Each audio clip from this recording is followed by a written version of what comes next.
ఒక్కో సీన్ ఒక డైమండ్లో ఉందన్న. సినిమా అయితే సూపర్.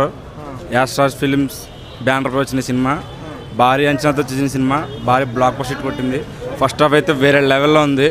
ఎన్టీఆర్ అన్న సీన్స్ అయితే యాక్షన్ అయితే వేరే లెవెల్లో ఉంది. రుతిక్ రోషన్ ఎలా అనిపించింది కాంబినేషన్? అసలు ఇద్దరు కాంబినేషన్ అసలు ఎవరు ఎక్స్పెక్ట్ చేయరు, అంత హై లెవెల్ ఉంది. సినిమా అంతా ఒక హైప్. డామినేషన్ ఎక్కువ ఉంది, రుతిక్ రోషన్ ఎన్టీఆర్ డామినేషన్ ఎవరితో ఇద్దరికి ఒక్కలాగా ఉంది. ఎవరు హాలీవుడ్ లో బాలీవుడ్ లో రుతిక్ రోషన్ కి ఎలా ఉండాలి అలా ఉంది, టాలీవుడ్ లో ఎన్టీఆర్ కి ఎలా ఉండాలి అలా ఉంది. ఎలా అనిపించింది అన్న? వీరమ్మని ఎవరి దాళ్ళకి తగ్గకుండా ఇచ్చాడు. 100% మొత్తం అన్ని రికార్డులు తిరగరాస్తుంది. కేవలం ఎన్టీఆర్. కూలీ ఎలా ఉందన్న? ఎలా ఉందన్న? వన్ సైడ్ అయిపోయింది, టూ సైడ్ లేదు. ఎన్టీఆర్ ఎలా చేశాడు? పాతేశాడు జెండా బాలీవుడ్. ఎన్టీఆర్ వచ్చిన తర్వాత హైలైట్ అయింది సినిమా. అన్న ఎలా అనిపించింది? సూపర్ ఉండన్న. ఈ పీపుల్ ఫస్ట్ అయిపోయింది. ఇంకా ఎన్టీఆర్ అన్న వచ్చినాక ఇంకా అదిరిపోయింది.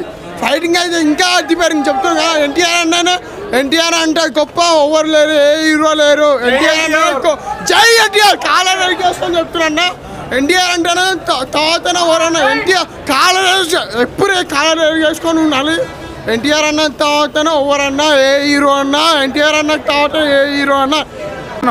సినిమా అయితే మామూలుగా లేదు. కొంతమంది ట్రోల్ చేయడానికి ఉన్నారు రెడీగా, అసలు ట్రోల్ అదే ఉండదు. ఛాన్స్ లేకుండా పోయింది భయ్యా.